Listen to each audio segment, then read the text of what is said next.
Hey, welcome, all my right thinkers. Thanks for tuning in to check out your boy, P Funk. Thinking right out here in the lab where I do what I do for you. I got something nice for you today. See, we're back to the classroom lessons. Change the hat gear. Pay attention. Let's go. Rightism, 25 rules to live by. Storytelling, story with a message. There's a message in the story for life. I give you life lessons. You tune into receiving them. I appreciate you. We got a good thing going. Let's do what we do. Right thinking mission, that's what I want, is to enlighten, inspire, educate, and motivate you, the individual, to a higher spiritual level of enlightenment. Right thinking way of life through mental and spiritual discipline. Practice daily will help and guide you to obtain your goal of spiritual enlightenment, aka know thyself. My mission is that all right thinkers know thyself. If you're a right thinker, your goal is to know thyself. Get out of there. Okay. You see where we're going with this? So, excuse me. Let's get there together. So I ask the question, do you know you? You will when I'm through. It's rhetorical, but if you don't have the answer for yourself, tune in. I can help you with that. That's what I do for you. A person who knows not that they know not is foolish. Disregard them. A person who knows not, and knows that they know not. It's simple, but you can teach them. That's why I do what I do for you. I appreciate you too. Stay tuned. You know I got more for you. A person who knows not and believe and think that they know is dangerous. Avoid them. I do. A person who knows and knows not that they know spiritually asleep. I can awaken them. I'm a spiritual alarm clock here to wake you up with knowledge of self. That's what I do for you. A person who knows and knows that they know is wise. Follow them. All these persons reside in you. Right thinkers know thyself. And to my yacht, be true. I'm back in the book. Yes. You see that little thing there? We about to learn a word called a paute. Okay, I'm gonna break them down word for word. You see they start with the P, breaking it all the way down, I think, to the letter I. So let's go through this lesson for you right quick. And hopefully it's called Right Thinkers. Let's talk about a detailed study of the word pa, P-A, and its derivatives. I mean, everything that spins off of it. How about that? So this should be interesting. All right, you ready? The first one, A, it says demonstrative. This is the word to exist. Pa means like God. He's existence. The whole idea, God, Pa, P-A. B is P-A-U, which Pau. Alright? And that's primeval divinity, the existing one. We call him the Nurture. We call him the Absolute. And just call him Brahma. Everybody got a name for what they call God. Understand it, but it's still just one God. Then you got the Pau, letter C. I'm going to read all the stuff for you after I get finished on this page. I'm going to break it down for you. So I'm trying to give you a visual in your mind. The Pau, you see, is primeval time, a remote ages, beginning of time, a.k.a. the Big Bang. Let there be other existence other than himself. D, you see a whole bunch of stuff going on here. You see in the beginning, right here, that was A. This is B.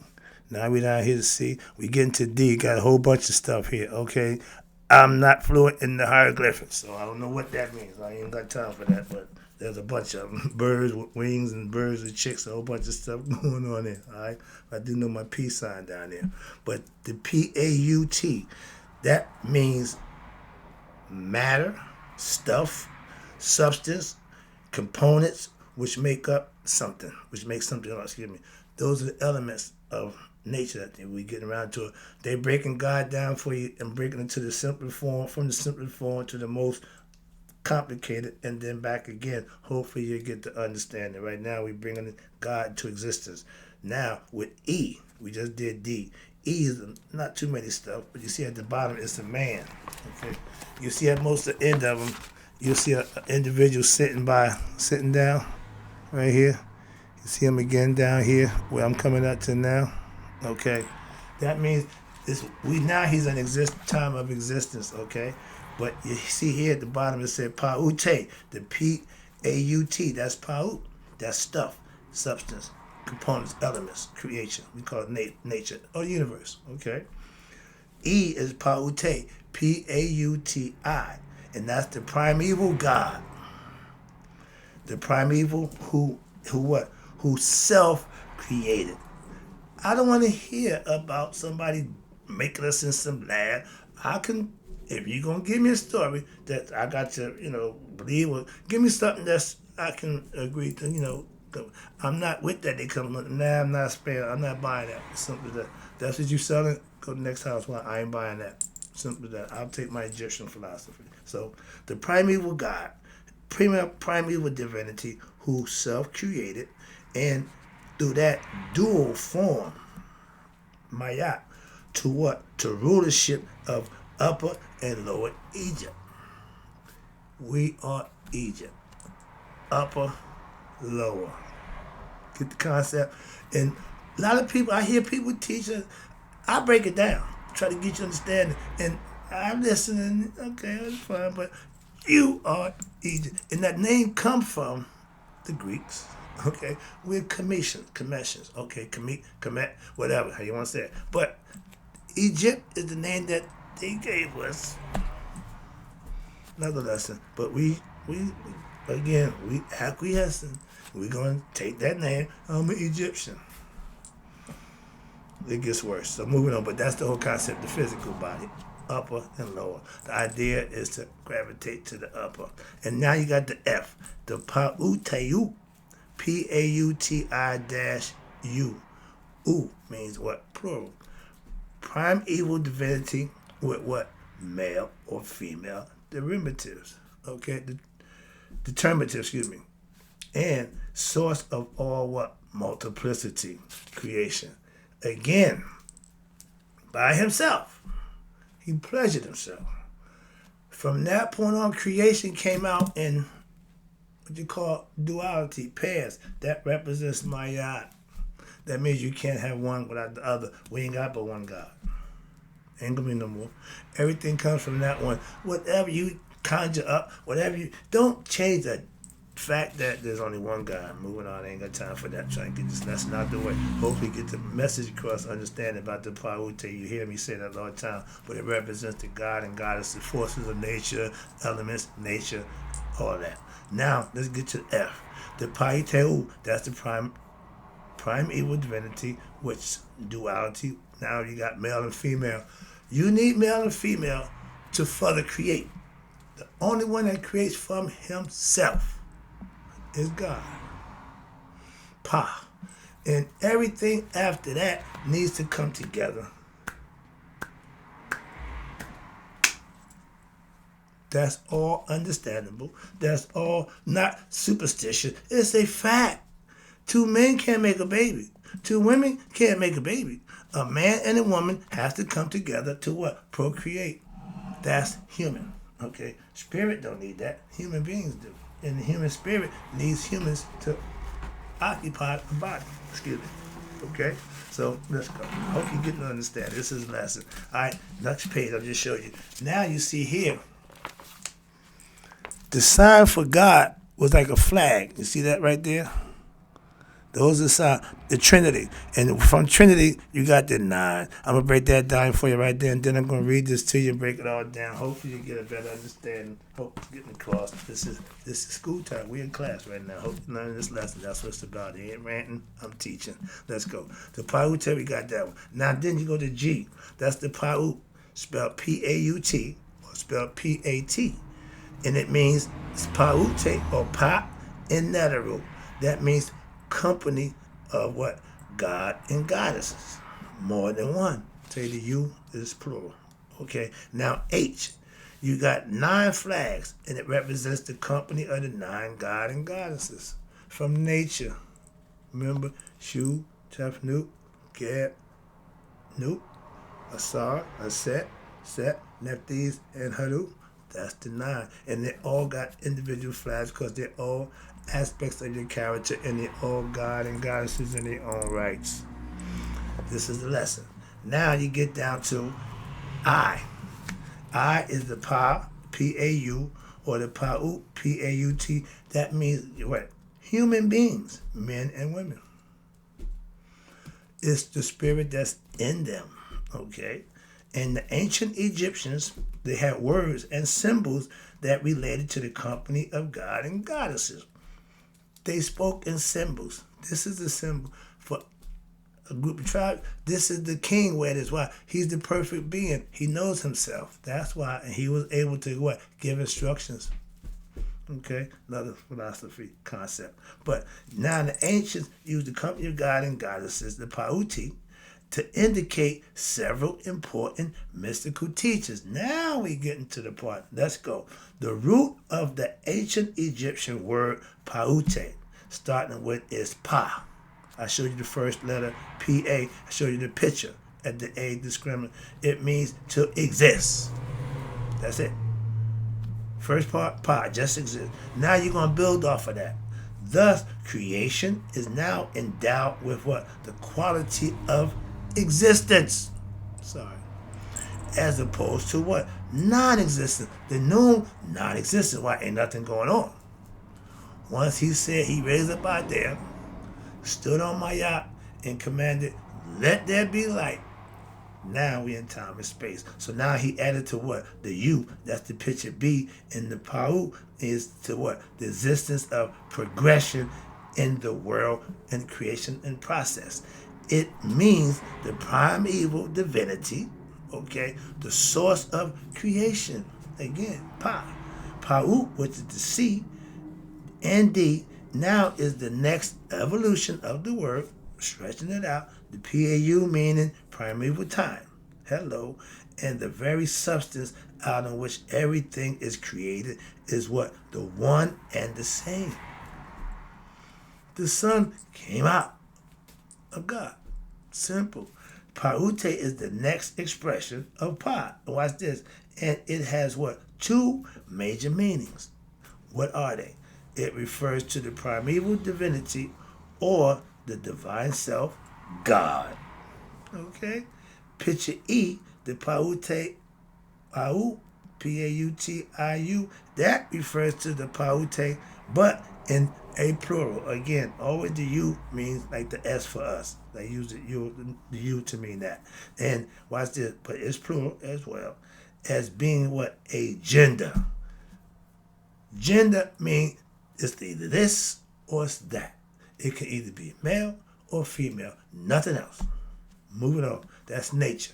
And is gender what? Specific in terms implying what? That the divinity, watch this, as the source of the multiplicity in all of creation. In the ancient Egyptian language, again, like Spanish, for example, all objects are assigned by gender. I didn't know that. I never practiced Spanish, don't speak it, but I get it, I understand it. Why? Because I understand the gender concept. Why? Through my God and Goddess concept. Don't know a word of Spanish, not understanding what the philosophy is. Okay, they speak from a gender. Okay, so also what? The Paute, P-A-U-T-I, it refers to what? The deities. Again, plural.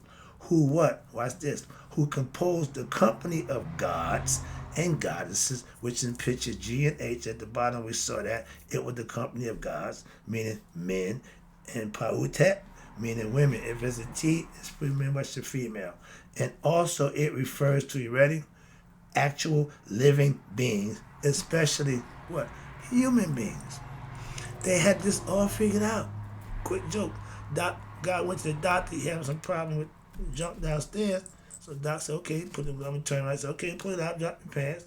Doc came in and said, whoa, man, what the hell you been doing with that thing?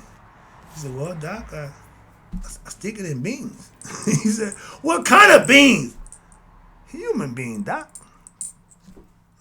Maybe it wasn't funny. To me, I thought it was a good joke. Maybe I missed something in there. Obviously, I ain't a comedian. All right, let's go. But, okay, human beings, okay, with what they all had everything figured out. And God is in the human. They had all that figured out. They didn't have God outside of them. They didn't have God up in heaven. So, Pa, right here. I'll show you right here. Here's the breakdown of the word, and I'm going to wrap it up with this.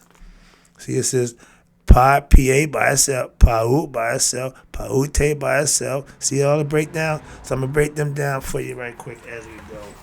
We're getting to understand God. the concept and the presence of God and where and what he's all about. Therefore, you had the most important teaching. This is what this is. Jesus is teaching. I'm teaching now. Relating to what? Nature of what? The nature of creation. Where it started, again, in the beginning. And being is being given here. Try to break it down for you.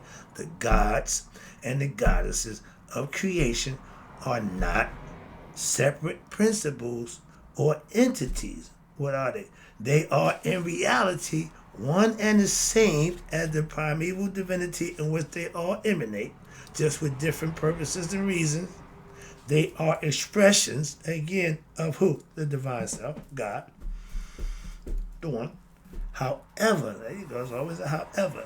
They are not transformation from or evolutions from the divine self, but what? They're the very same divine self, just expressing itself in creation.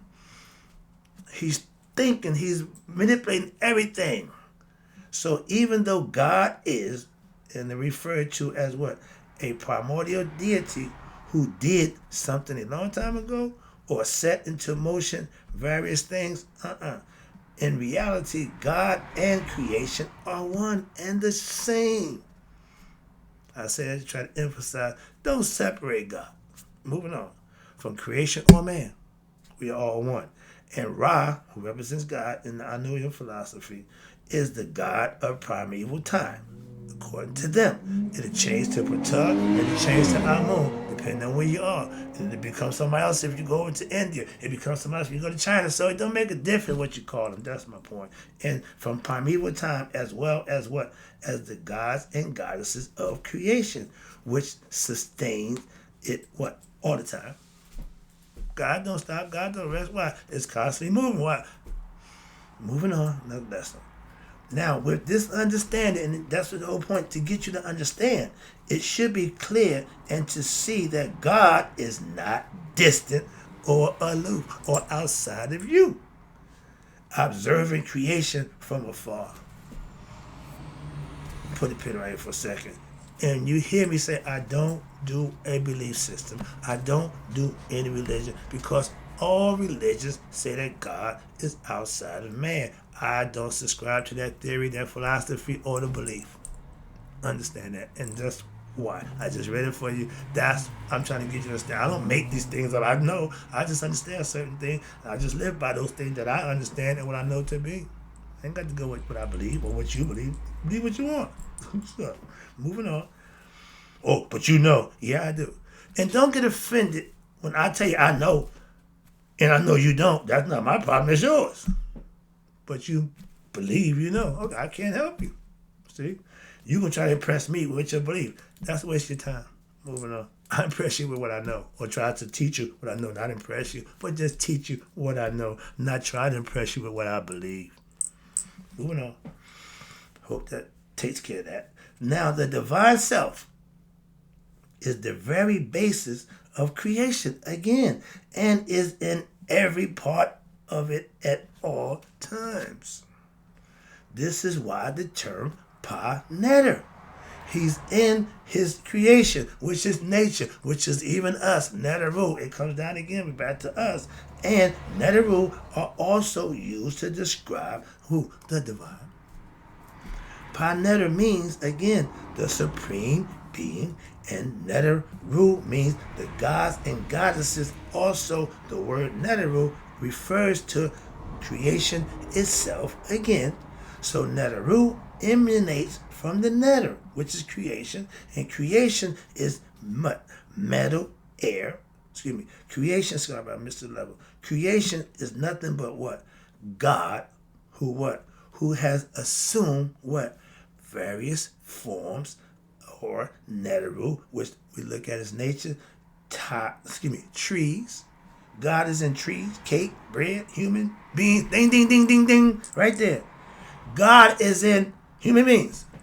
God is in bread, cakes, trees, metal, air, fire, animals, planets, space, electricity, etc. Do you get concept of where God is? At this point, if you're following on, you can't be ignorant to that fact at this point. You can't even claim that right now. You know, God is in everything, movable and immovable, elements and human. Again, everything, but everything. Wrapping it up, I see the clock, and I've got another page for you. But this is what I consider to be profound right thinking philosophy teachings that once you understand it and learn it, you'll see why. And it should be reflected upon when? Daily, constantly. Why? So that your mind may be stay God conscious or prayed up, focused, and enlightened to what is deeper meaning, and thereby living it and employing it on a daily basis, you're able to discover the divinity that's in nature and yourself. That's the goal for me to get you just to understand that. I got nothing to do with other. Man, I could care less about your personal life. I want you to get your mind right, think right, and know yourself. The rest is on you. Let me wrap this up again. I appreciate you tuning in. The divine self, listen, is not only in creation, no, but it is the very essence of every human being as well. Therefore, the substratum of every human being is what? In reality, God as well. You see where we're going with this? The task of spiritual practice, spiritual discipline, right thinking philosophy daily, and your yoga is what? To discover your essential nature where? That's within your own heart. This have to marry that. This can occur, and it can only occur. And Jesus said one thing I was with him on that one. The only way this can occur is if what? One reflects upon these teachings and he realizes again its meaning by comprehending, understanding, and manifesting for themselves, and by discovering in reality in the deepest recesses of one's own experience. I can teach till I get blue in the face, but the experience will always trump that. Trust me. So I'm trying to get you to have your own experience, not my belief or not what I'm saying, not my words. You had to experience. I'm just getting you to the water. You got to drink of it yourself. And when this occurs, watch this, in any person who has attained, this level of what? Self-discovery, nihas, know thyself, what happened? This person who had reached this self-discovery is referred to as what? You ready? Have become enlightened. Spiritually. God is a spirit. So when you become spiritually enlightened, you are enlightened. You know God for yourself. And when you experience that concept for yourself, you know thyself. They have what? Discovered their true divine self. I'm getting you there. We're almost there. They have and they will have discovered their oneness with the divine self. I got another paragraph. I want to drop the pen, but I'm feeling good right now. Roll with me. This is the climax. Now, in conclusion, perfect word. It must be understood and lived by the Kemetic, the Kemetic language of what? Which is synonymous with the Kemetic philosophy. As such, when talking, one must adhere to truth, Maya, based on that. And the ultimate truth, what is that when speaking of objects, we are in reality speaking about principles whose deeper basis is what? The divine self, again, God, everything comes back. When words are spoken, they immediately take on a first level of what? Reality as they engender an image in the mind. Again, roll with me to the listener. Right now I'm doing it.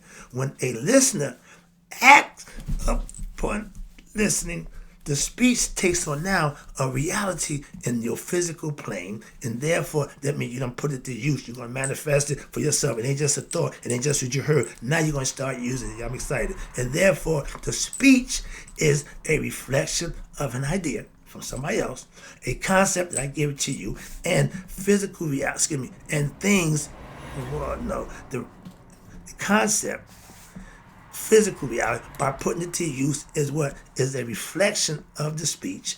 The cause underlying the concept is what? Is the real name of the relative what? Manifestation of the act that you're going to perform once you get understanding and implement it. What happened? Now, this relative manifestation that only can be done by every individual of their own is the world of what? In time and space, meaning here and now. And all living and non-living objects in it, the world. Therefore, what? We have 3 levels of what they call reality. You got the thought, you got the word, and then you got the actual what? Object existing in the physical world. You feel it, you think it, you express it, and then you do it. That's the end result. But however, these are only relative realities. Why? Since they are all ephemeral, meaning temporary in nature, and not abiding, meaning everlasting. The creative essence, God, the transcendental consciousness, the know-all, the one who sees all, which gave power to what? That thought. And you put the concept in action, and he is the source and also the substrata which controls everything, holds everything together, which lends what?